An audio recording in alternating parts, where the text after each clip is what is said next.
There will be a global world order. The stage is being set. Highnesses, Excellencies, ladies and gentlemen, a very, very good morning on what is the first official day of World Government Summit here at Dubai Expo 2020. And the title of this session, are we ready for a new world order?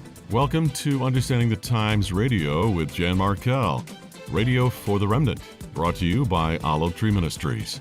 Today, Jan spends the hour with Gary Kah, who has tracked the rush to globalism for 35 years. Global leaders are blatant in their wheeling, dealing, and scheming for a kingdom ruled by the global elite and the man with a plan called the man of lawlessness in the Bible. But his kingdom will implode after 7 short years, just as Nimrod's did at Babel. Here is today's programming. The very fact that we can look at our world today and see that the idea of a global economy, a world government, and even ultimately the attitude of the toleration of a world religion is becoming more and more the mindset of the times. It's what the Germans called years ago the zeitgeist, how you view the times in which you live. The mindset of this time, the zeitgeist of our time, is so pervasive that everybody is thinking that way, society is moving that way, certainly the media is promoting all of this, and ultimately there will be a global world order. Now, we can resist at times, we can vote in another direction at times, we can use our free democratic rights to stand up for what we believe, but mark it down, it's ultimately going to happen.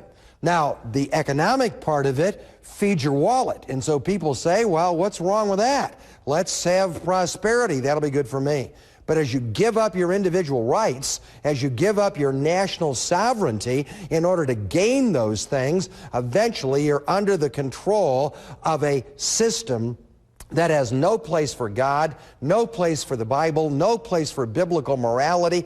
In fact, the tragedy about the new Europe is that in the Constitution of the European Union, there is no mention of religion at all or God at all. God has been pushed out of the scene completely and entirely. It's the attitude that we can run the world by ourselves with our own ability, with our own intelligence, with our own power, with our own influence. And when man is ultimately in charge, the kingdom of man will be centered on man's desires and on self-promotion of our interests, and eventually God is forgotten, the things of God are forgotten, the principles of God, the morality of God, the very purpose of God for mankind is then eliminated from society. It's no different than you had way back in the book of Genesis at the Tower of Babel when the people of ancient Babylon determined that we'll build a ziggurat, the tower that leads to heaven itself, we'll work our way to heaven, we'll build the great society, and we can do it without the God of the Bible, and the judgment of God fell on that society. Thank you, Dr. Ed Heinzen, for introducing today's programming for me. I felt he summed that up in about 2 minutes or so. Glad you can join me for Understanding the Times Radio today. And you've heard me on this program for years, actually, talking about a coming one world system outlined in Revelation, certainly Revelation 13, a system whose stage is being set today for a world of tomorrow. And that globalist empire will be ruled by the Antichrist, a tyrannical leader that the Bible calls the beast and the man of sin or lawlessness. In the meantime, the globalists are stirring things up, preparing the way for the coming one world system. They do that through war, through pandemics, through meddling within nations to destabilize many of them, through I call it the crazy green agenda. And another topic I want to hit this particular hour with my guest, who I'm bringing on in just a few seconds here, would be the fact that the FBI has been suggesting that you may be anti-government, you may be an extremist if you've purchased a Bible, if you shopped at Dick's Sporting Goods or Bass Pro Shops, if you use the term MAGA or Trump. So what kind of an invasion of privacy is this that we're going to be talking about, because it's on everyone's mind, particularly those who are analyzing our times. One who has documented this for over 30 years as Gary Kah. He joins me today to look at the rush to one worldism. He was also a speaker at 2 of my annual conferences here in the Twin Cities, and he is an author. We'll say more about that in a moment, but in the meantime, Gary, welcome back to Understanding the Times. Hi, Jan. It's a pleasure to be with you. As Dr. Heinsohn said in that opening clip, people will give up rights to gain some things, and eventually society will even, as you know, give up cash for digitized system of money. People will trade convenience for security. And this is not the beginning. This has been going on for 30 years or more, as you have documented, correct? That's right. I first learned about it in the early to mid-1980s when I was traveling overseas doing work with our embassies and international trade promotion, and I was surprised at that time how many of the people I met held a globalist worldview. It seemed to me like some of them in the State Department already back then would have been more loyal to an empowered UN than to the United States, and that threw up some major flags because, as you know, with my background, my father at age 12 fled from the communists, and at age 13 fled from the Nazis. My mother grew up under Hitler in Germany with family that was very much opposed to Hitler, so they had their share of stories that they went through. And I grew up hearing about all this, being born over here, but at family gatherings, seeing what my family went through, and then now all of a sudden I'm in this government position, and I'm hearing talk from these people who are essentially globalists, and the one thing that they held in common was that they were not very fond of Bible-believing Christians, nor politically conservative Jews or Christians or Israel, and that threw up more flags.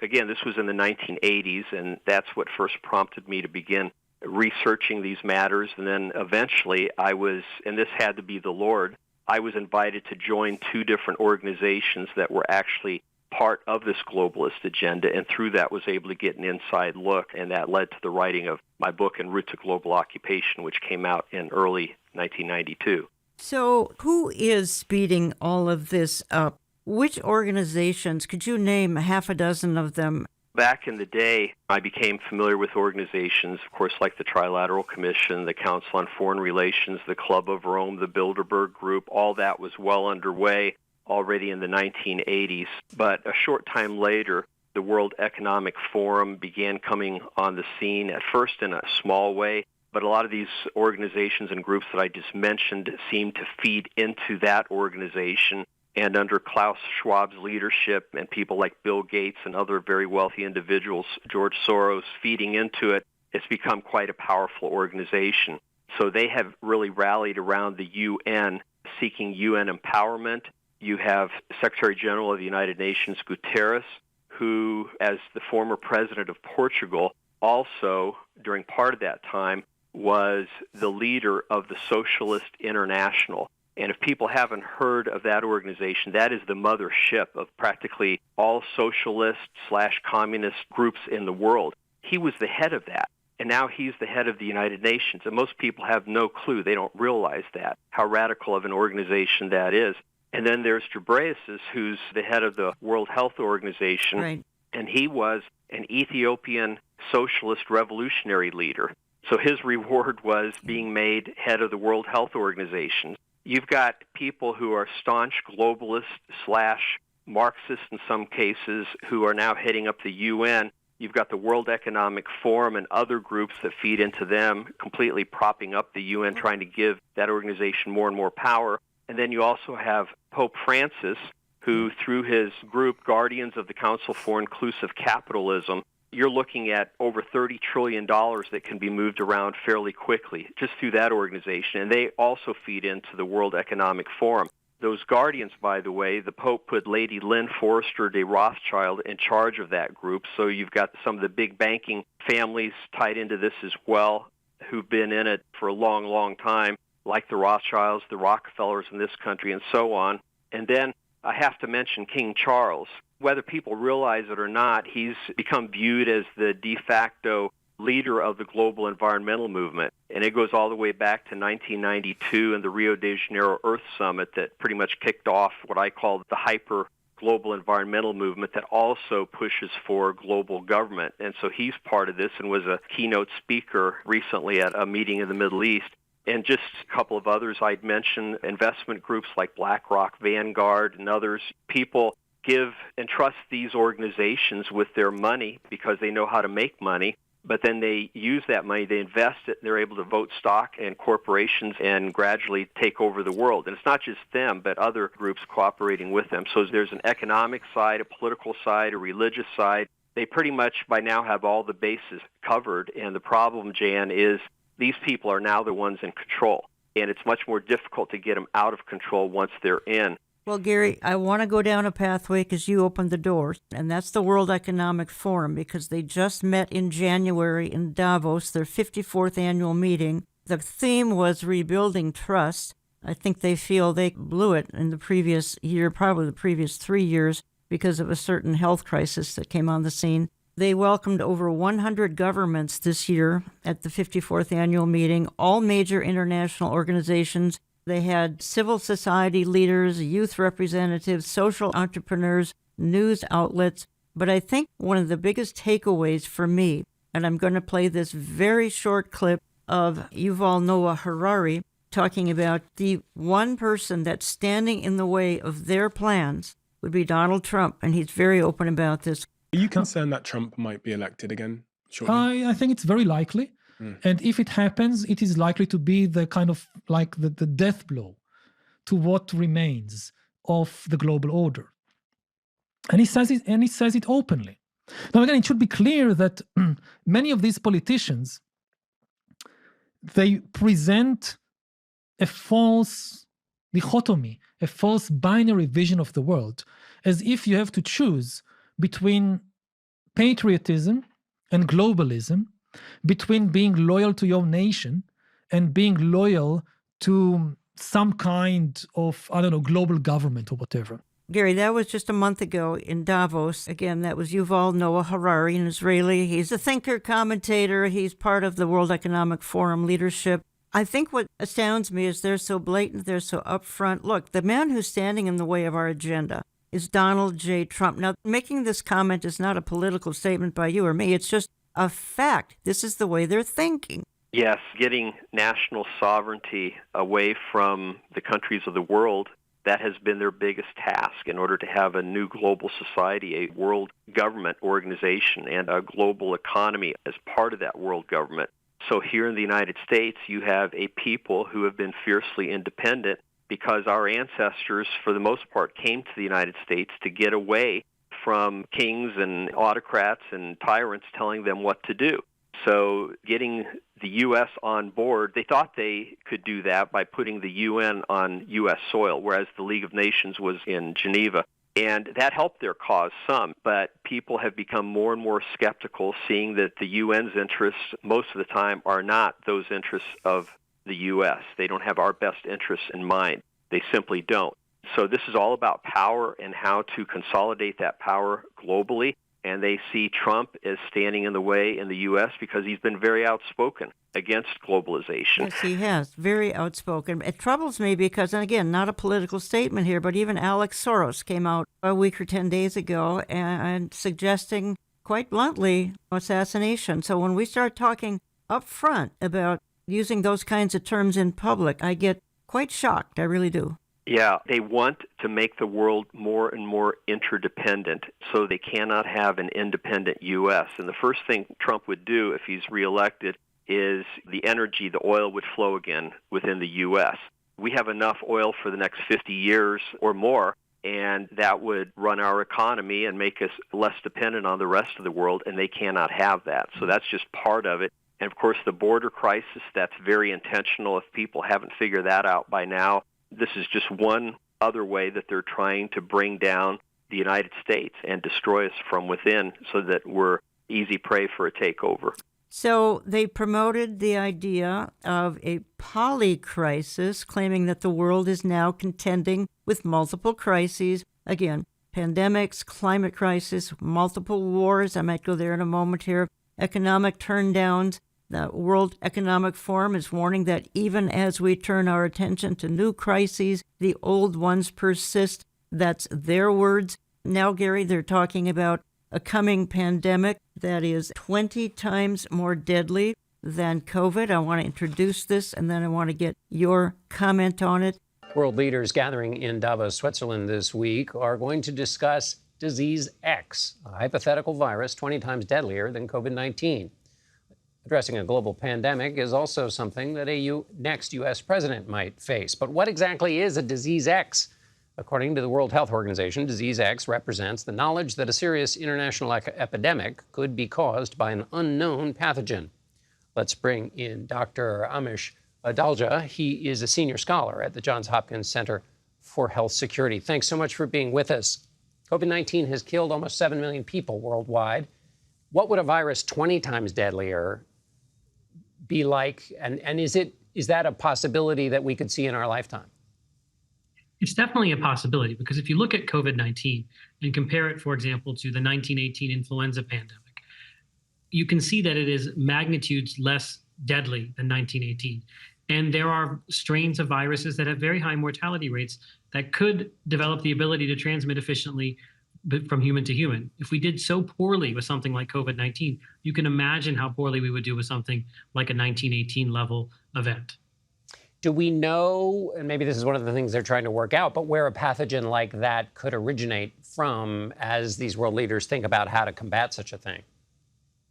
Likely, these types of pathogens are going to be respiratory viruses, and they may be viruses that are circulating in certain animal species, but are not able to transmit yet efficiently between humans. So that could be in bats, like COVID-19. It could be in birds, like bird flu, or it could be some other type of animal species, swine, for example. And it's really about that interface between humans and animals where interactions are occurring that these types of viruses get a foothold. Most of them will die out, but what we worry about is one that can spread efficiently, the way 1918 did.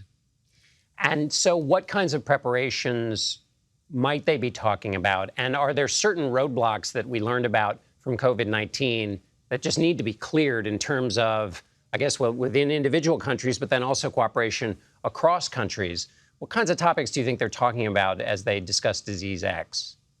The whole idea of Disease X is about being proactive, to look at the myriad types of viruses that can infect humans and kind of narrow in on certain viral families that are most likely to harbor a pandemic pathogen and start working in those families, even if we don't know which member of those families, or even if it's an unknown member of those families, might cause the next pandemic or epidemic. So that means thinking about what do you need to do to make a vaccine? What are the antiviral targets? What type of diagnostic tests do you need to have in place? Should we be doing wastewater monitoring? All of those types of questions are being contemplated in the effort to be proactive.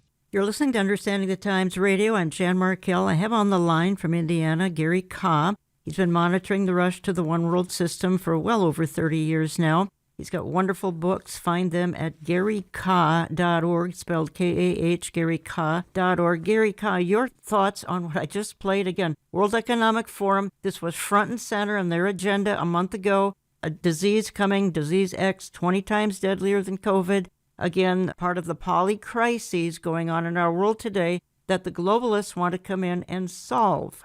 My first question when I listen to that, and I've heard that numerous times in the last few weeks, that this thing is going to be 20 times deadlier.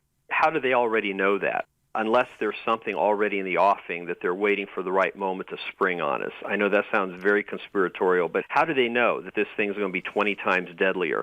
So they're already in advance trying to scare people to death and set the stage so that the World Health Organization will be able to move in and commandeer everyone in a way even more so than they attempted to do last time. There's so much to be said here. I don't even know where to begin. I know that your listeners are probably familiar with the push for a World Pandemic Treaty. Yes. Well, it's going to be the 77th World Health Assembly, and that is the lead part of the World Health Organization. And they're going to be convening at the end of May for the specific purpose of ratifying their global pandemic treaty. I found out just recently this has been in the making for at least 3 years, since March of 2021 that we know about, and maybe even before then.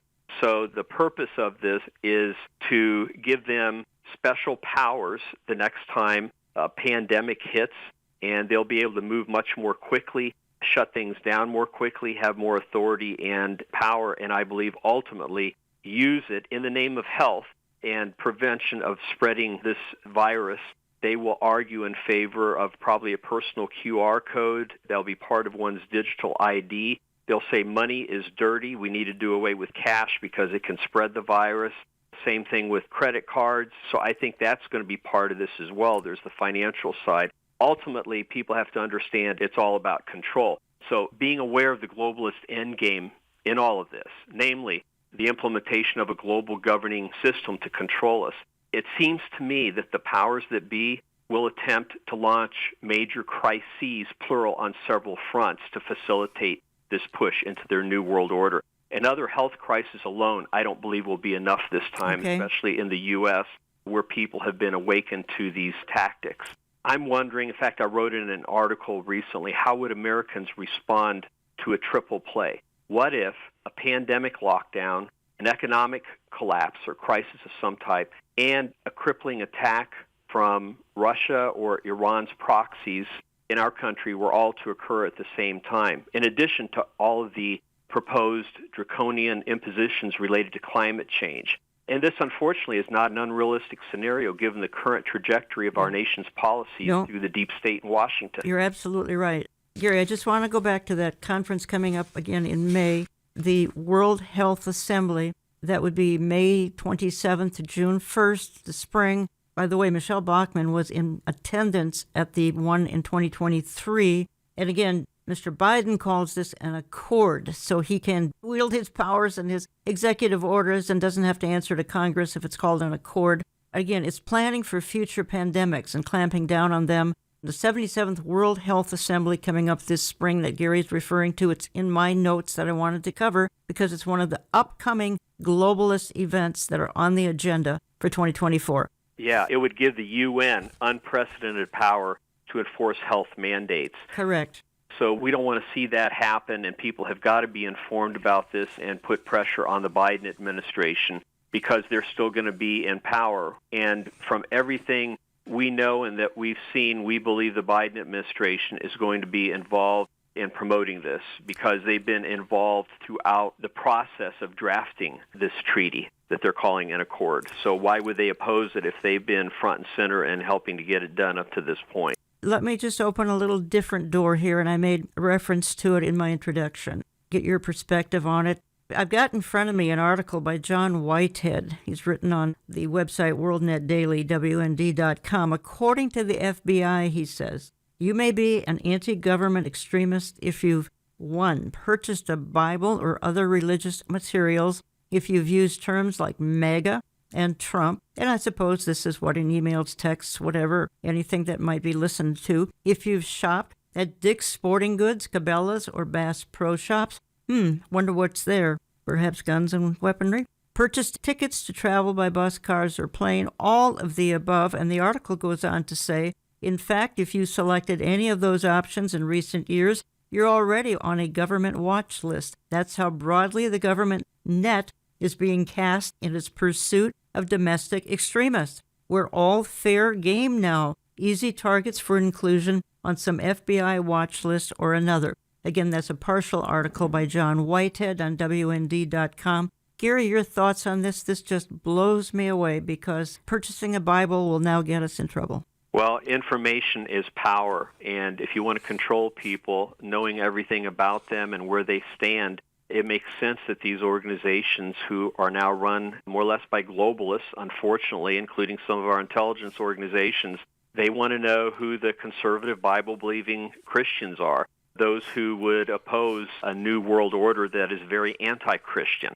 Obviously, we don't want to see a world system come about that would persecute us and Jews and our independence as nations and try to take that away from us.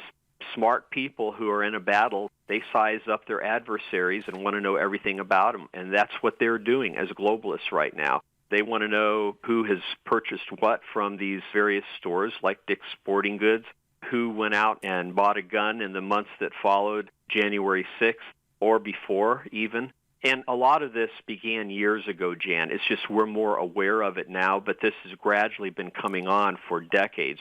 And our FBI used to be a solid organization. They were held in high esteem for being excellent crime fighters, and there are still a lot of good people in that organization, but increasingly people who are loyal to a globalist anti-U.S. agenda have risen through the ranks up to the top of that organization. and they surround the current president now. So Biden, even if he wanted to take a different path, other forces are leading the way. He's pretty much having to do what they say, or else he'd be out of there, because he's so blackmailable and corrupted. They could get rid of him very quickly if they wanted to, and he knows that. So he's doing their bidding and moving forward with an agenda that a few decades ago he may not have supported, but right now he doesn't have much of a choice.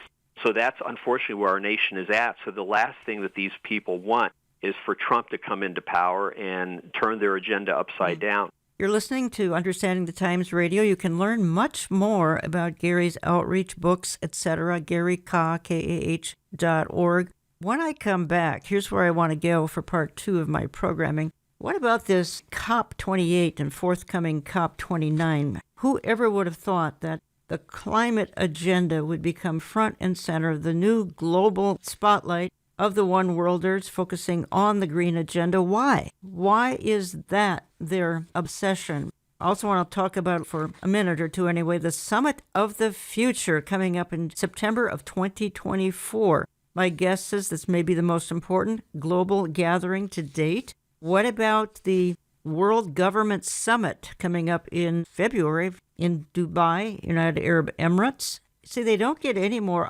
obvious, frank, and blunt than they just call these summits the World Government Summit, because their plan, the one-worlders, is global government. One way or another, by hook or by crook, they are planning on a world with a single ruler. They just don't know. It's going to be an ignominious 7 years where everything's going to fall apart, and that would be followed by Jesus' second coming and the establishment of the true New World Order, the millennial reign of Jesus Christ on earth for 1,000 literal years. I believe, my guest believes as well. I'm back in just a minute or two. Don't go away. Globalism is a word that's on everybody's lips these days. Years ago, you almost never heard the term, but today it's a household word, that we're a global community, a world village, that we all need to interconnect with one another. In fact, it's the reality of our times.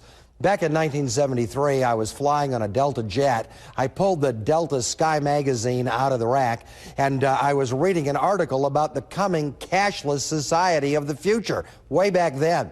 It said the day will come that cash will almost be meaningless to people. Everybody will use a credit card. Some kind of cashless wireless transactions will be taking place. Money will be moved from one account to another automatically. This is going to be the wave of the future.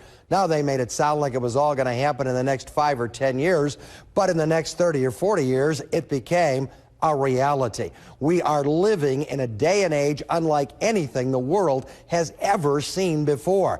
And all of that change causes a lot of concern and a lot of questions, because the Bible clearly predicts the fact that in the end times, a sinister figure, the Antichrist, will control a global economy.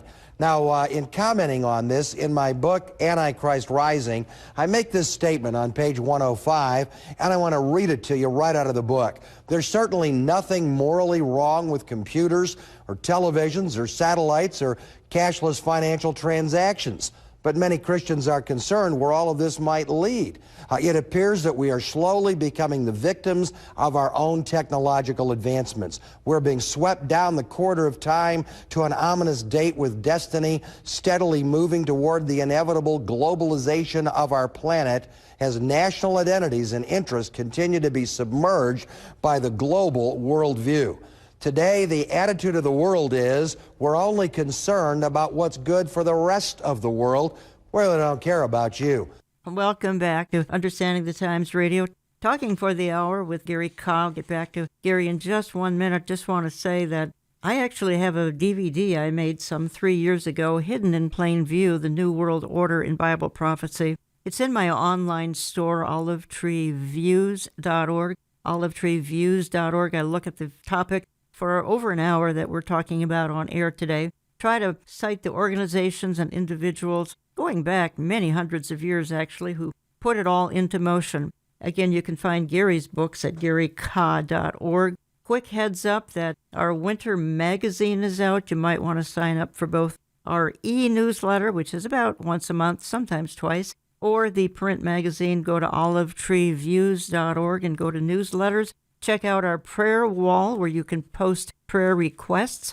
and actually see people responding to them. And again, if you are on YouTube, be careful. Hundreds of our videos stolen, altered. So look for subscribers. Currently, 205,000 subscribers. Any other channel on YouTube is stolen, it's hijacked, it's altered, it is trying to create chaos. Now, let me move on quickly, by the way. Check out Gary's magazine. It's quarterly. Hope for the World, GaryKah.org. Gary, quickly here, I want to hit a few more things as time allows. Whoever would have thought, when looking at globalism, did you ever expect that climate would be front and center for these people? Again, we've had COP28 the month of December, COP standing for Conference of Parties, COP29 coming up end of year. King Charles, seen as the leader of this, as you referenced, when was he anointed for this? To answer your first question, I have been aware since the 1980s that the environment and climate would be center stage in this agenda toward globalization. It was in the mid-'80s that I was invited to join the World Constitution and Parliament Association, pushing in favor of a world government. And at that time, they put out for their members a list of 49 reasons for why we need a world government, and almost a third of them had to do with the environment. So we knew it was coming, but it was in 1992 with the Earth Summit in Rio de Janeiro that all this was really launched in more of a public way. Some of the key figures involved in that were Stephen Rockefeller, Maurice Strong, Mikhail Gorbachev, Prince Charles at that time, Al Gore to some degree, and that's when it began to gain traction. In fact, an Earth Charter was drafted, and then you saw more and more the media picking up on this and beginning to warn people about the impending doom with the environment unless something is done. And then over the last 10 years, it's just taken off exponentially. And the thinking behind this is, okay, if we can make the environment appear to be a global problem, global problems demand global solutions, right? If it transcends national boundaries. And so that plays right into the UN power grab. The UN needs more power and authority to deal with the issue of the environment. It was global warming. Now it's climate change because some parts of the world are getting colder and others are warmer. So they have to just keep people engaged in all of this. Ultimately, they want to dictate to us how much energy we use, when and where we use it, where we live, how we heat our houses, pretty much everything, because energy runs our lives. And again, that's why they want the U.S. to be interdependent and not independent for our energy resources, because that's a big part of this climate agenda. And what I'm impressed by, and not in a good way, are the number of very important people who have signed on to it, as you've already indicated, starting with King Charles, Pope Francis. Of course, I call him the vicar of the New World Order. We've got, as you've referenced, the Rockefellers, and you've referenced in one of your messages, even National Education Association, all religious leaders from every denomination, including Gary Kah. Evangelicals have signed on to the Green Agenda. Yeah, you've got Pope Francis, who a couple of years ago launched his Global Compact on Education, which deals heavily with this issue of the environment and climate change, and really a socialist agenda. So the problem you have there is it doesn't stop with the Pope, because the World Council of Churches and the denominations represented through that organization, which, by the way, over the years has gotten a lot of its funding from the Rockefeller Foundation, they're all too happy to jump in and support this agenda. So you've got the leaders now of many of our mainline denominations front and center in promoting all of this. And to go back to the World Constitution and Parliament Association for a moment, back in the 80s when I was familiar with that group, Cynthia Waddell, who was the former president of the World Council of Churches, was an actual member who funneled into that organization that was just blatantly globalist. So again, this has been around for many years, just now it's more and more public, and these people realize that they can go public because they have so much support out there. We've got our 35 and under young people who are 70% or more globalists and socialists now in their political leanings.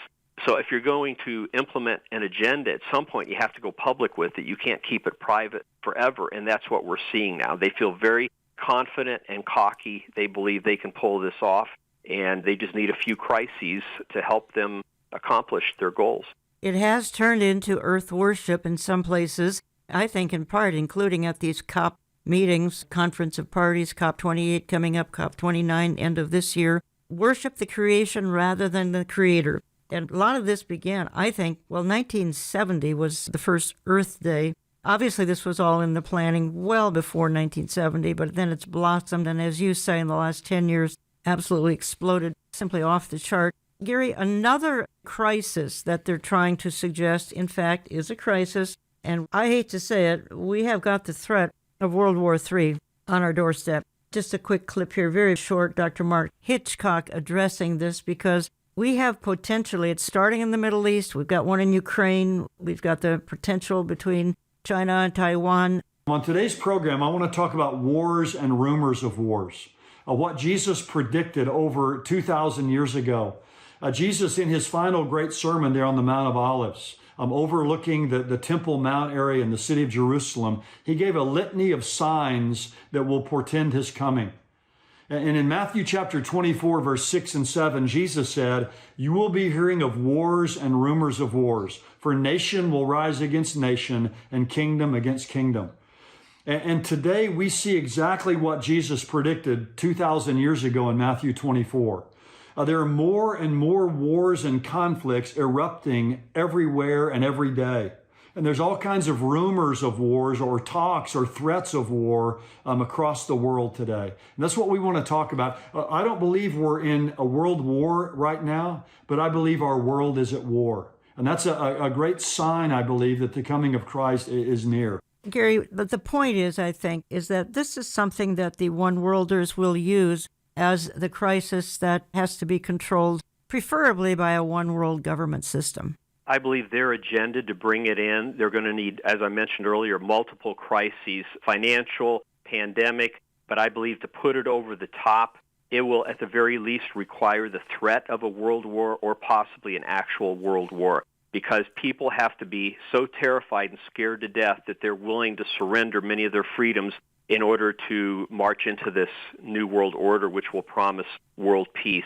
So when you look at the world right now, you've got the simmering Ukraine-Russia war, and you've got an expanding war in the Middle East. If Israel gets attacked by Hezbollah in a major way, we need to be watching that, because that would change everything, because Hezbollah is being supplied by Iran through Syria.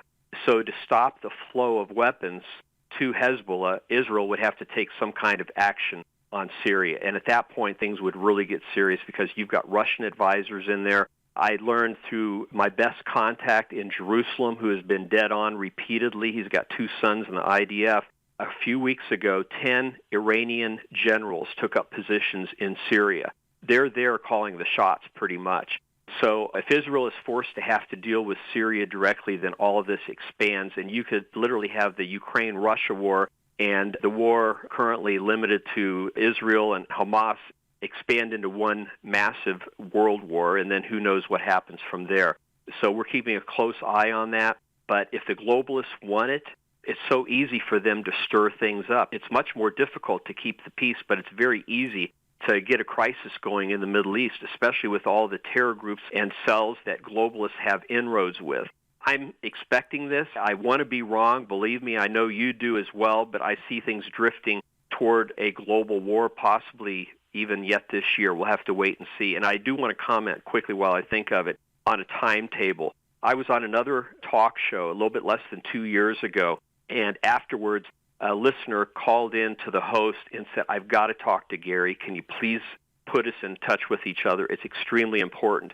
That took place. I ended up talking to this individual for about an hour, and he became involved in the One World movement through the back door, through the environment, because of a legitimate environmental concern he had on his property, and it brought him into the global environmental movement, and he didn't realize it. It was basically part and parcel with the globalist movement. And he ended up being mentored over time by a very prominent figure within the World Economic Forum. Just before I was on this program, he had lunch with this individual. And by the way, this new friend of mine, he's on our side, but he has stayed in these circles just to gather information. So he asked his contact, his so-called mentor, as quickly as things are moving along, do you believe that the Great Reset could still lunge forward and move forward quickly this year? and he barely got the question out of his mouth, and the guy said, 2024, 2024, just emphatically. So this gentleman wanted to tell me that at that time, about 2 years ago, they were specifically targeting 2024 to just shake things loose in a major way. Now, a lot can happen in 2 years. I don't believe in setting dates. I believe that's the quickest way to lose credibility. But it is helpful to know what our adversaries have been planning. So I think the U.S. election is going to factor into this. I believe they're watching that closely. And if they believe that Trump might get in, who knows what they will try to pull off between now and then or right after the elections later this fall. So something that all of us, all of your listeners, we need to be praying into this and informing people and just being very discerning and praying that the Lord would intervene. But apart from divine intervention, who knows what these people are going to try to spring on us sometime this year. You're listening to Understanding the Times Radio. Jan Markell talking to Gary Kah, and you can learn more at GaryKah.org. Look for his books posted at that website and also check out his quarterly magazine. Another summit coming up, Gary, the Summit of the Future, September 2024. You suggest it's one of the most important global gatherings coming up, and you say prepare for global shocks. I think they're saying that. What kind of global shocks? We've probably talked about them here for the last 45 minutes. The UN website admits that one of the purposes of this upcoming summit is to, quote, put in place a stronger international response playbook for complex global shocks, maximizing the use of the Secretary General's convening power in the form of an emergency platform, end quote. So if this materializes, it would give the UN unprecedented emergency powers on a global scale. It would take it up to the next level, and that's really what they want. Many of the details of the UN sought-after emergency platform were first presented last March in a policy paper, and that policy paper gave several examples of what could extend emergency authority to the UN. And get this, the list includes a major climate event, a future pandemic development, a global digital connectivity disruption, and by that I think they mean like a cyber attack or EMP strike, also a major event in outer space, among other quote-unquote unforeseen risks.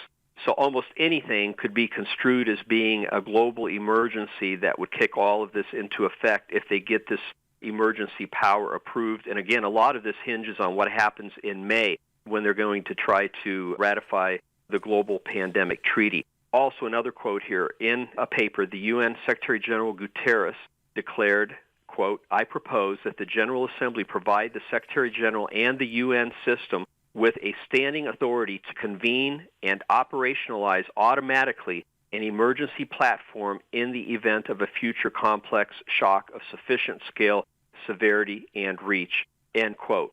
So they're going to try to get this through between May and September. Yeah. So very important meetings, unprecedented meetings, with ramifications that may be irreversible if this goes through. And every country who is a member of the UN or the World Health Organization would be obligated to abide by whatever emergency dictatorial powers result from this. And so I am a strong advocate of completely getting out of the UN. I'd even go so far as to boot the UN out of Indeed. U.S. territory. And I'm hoping Trump, if he gets elected, would actually do that. It may be wishful thinking, but this is a very dangerous organization that is run by socialists, not just socialists, but hardcore Marxist type of individuals. And why should we be funding them and marching to their drumbeat? A very dangerous thing for all Christians and Jews living in this country and people of other religious faiths too, because who's to say they're not going to persecute you as well if you happen to not be supportive of their agenda. So this needs to be a concern to all of us. Well, then we've got another one coming up here very soon, the World Government Summit. World Government Summit. They're not even subtle about it, folks. World Government Summit coming up February 12th through 14th in Dubai, United Arab Emirates. I have clips from previous World Government Summits, and they're just openly talking about, well, let's go for our one world system. That's all they can think about in events like that. But Gary, what I want to do is save a few minutes for you to address what happened in Israel. You're very, very active in combating anti-Semitism. You're very involved with Israel, Aliyah, etc. And I have done programming here highlighting the increase in Aliyah to Israel since October 7th. because Jews are realizing there's really no safe place in the whole world for them any longer. And you're a part of, I believe it's Ebenezer Operation Exodus. Give us your thoughts. I've got 7-8 minutes here that I want your perspective on all that's happened, particularly in light of growing anti-Semitism, etc. It's amazing how quickly all these people seem to come out of the woodwork. We've had 1,300 anti-Israel rallies in the United States since October 7th. 1,300. A lot of these aren't just protests, but they're borderline riots. When you look at Sarah Carter of Fox News, who's been covering some of this, we've said prayers for her because it looked like she was in danger, like they were going to lynch her in the middle of some of these hostile crowds. In fact, I was just down in Florida just 2 weeks ago, and both Sarah Carter and I spoke on a Sunday morning at an event speaking out on, it's more than anti-Semitism, it's just Jew hatred now. Yes. And these same people also hate Bible-believing Christians, and that's what a lot of Christians don't totally get yet. There's a saying in the Middle East, first the Saturday people, then the Sunday people, and there's a lot of truth to that because they know that Christians and Jews, we share the same Old Testament. We see God's hand, how he has worked through the Jewish people and has given us the New Testament, and we support Israel and its right to exist. So anything that is overtly anti-Israel and anti-Jewish ultimately also is going to come after Christians. And so if we understand that, we would take a much stronger stand than what I'm currently seeing. If all the churches in the U.S. got on this thing and suppressed those who are violently speaking out against Israel, I mean, literally calling for Israel's complete destruction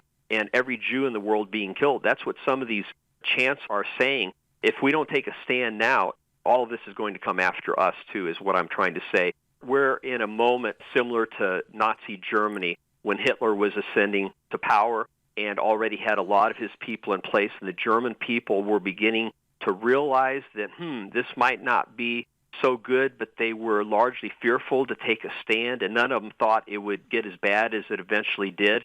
So too many people said nothing. Well, this is our moment now as Americans, as Christians, to rise up and take a stand and show the New World Order crowd that we aren't afraid of them, and we're going to stand for our freedoms and for the truth. We're not going to shy away from the gospel of Jesus Christ.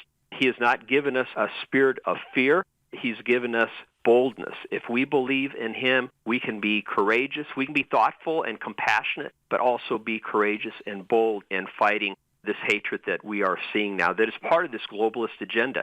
Again, they want to scare us into accepting this New World Order. And the timing of what happened in Israel with the Hamas attacks, that was not a coincidence. That's part of trying to create World War III, if they can, and terrify and scare everybody into embracing their globalist agenda. So be praying for us, be praying for me too, because I've had opportunities come along that I've never had before to share in some of these meetings. In fact, I was just part of a task force meeting a few days ago titled Combating Anti-Semitism in the U.S. that was co-chaired by a friend of mine, Mario Bramnick, and he's doing his level best to call attention to this, and I was pleased with the response. I think people are beginning to wake up, but we need our Christian leaders and pastors to take a stand and not be afraid of losing their 501c3 status, but be bold in the pulpit. And if everybody was to be that way, they wouldn't be able to shut us down. You just said a whole lot there in your closing sentence that we need churches to take a stand, and some are thankful to those pastors who are taking a stand, but I get emails many a day, Gary Kah, saying my church will not talk about any of this, will not pray for the situation in the Middle East right now, which, as you've just outlined, and as Mark Hitchcock is very open about outlining, some of the things going on a deeper level, Syria, Iraq, Iran getting heavily involved in some of those areas, the potential of Hezbollah unleashing unlimited tens and tens of thousands of sophisticated rockets, not these cheap things that Hamas is launching, but Hezbollah destruction could be overwhelming and catastrophic. And yet we have many churches not wanting to take a stand, not wanting to even publicly pray for this situation. I'm not sure how to light the fire under them because some of those problems are theological. The church is rooted in replacement theology and other theologies, amillennialism, etc., that does not see what's happening as relevant or important. We've been taking a strong stand in that area with our articles for that very reason. And I know you have too, Jan, and I so much appreciate that. That's really where the battle is being fought. And so many churches, a majority of America's mainline churches, don't see a role for Israel. They believe that any of the biblical prophecies are relegated to the past. They've already been fulfilled. God has nothing in mind for Israel or the Jewish people as a people group.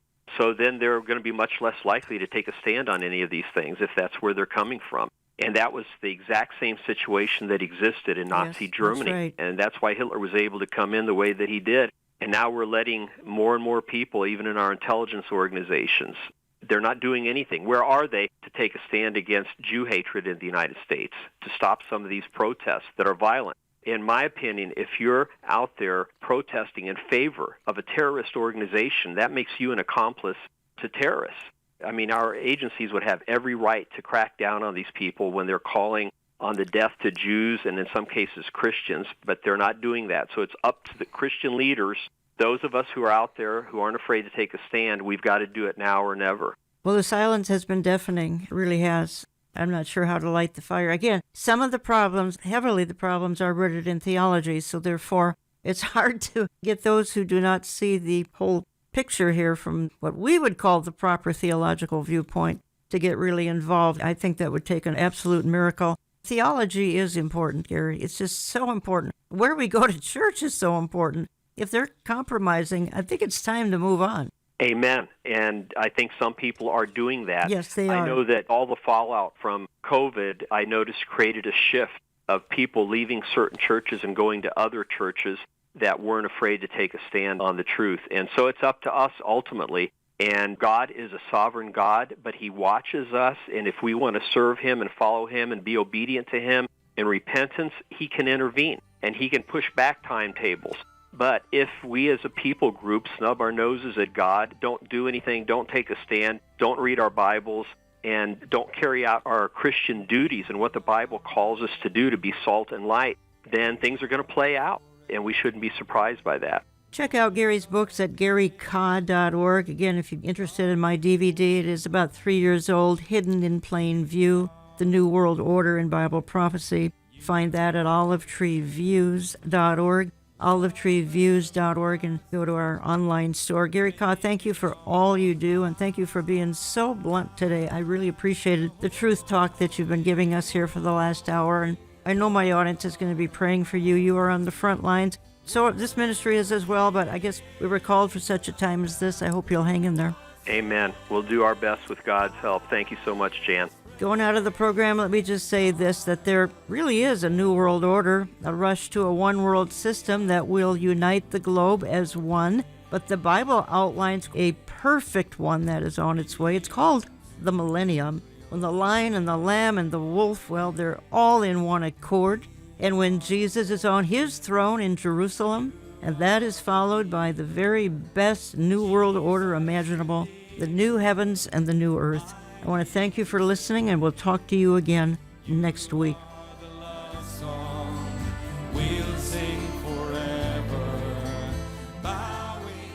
Contact us through our website, olivetreeviews.org. That's olivetreeviews.org.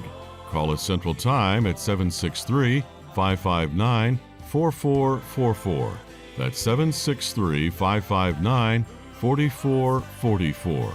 You get our mail when you write to Olive Tree Ministries and Jan Markell, Box 1452, Maple Grove, Minnesota 55311. That's Box 1452, Maple Grove, Minnesota 55311. All gifts are tax deductible. You have a front row seat. The stage is being set.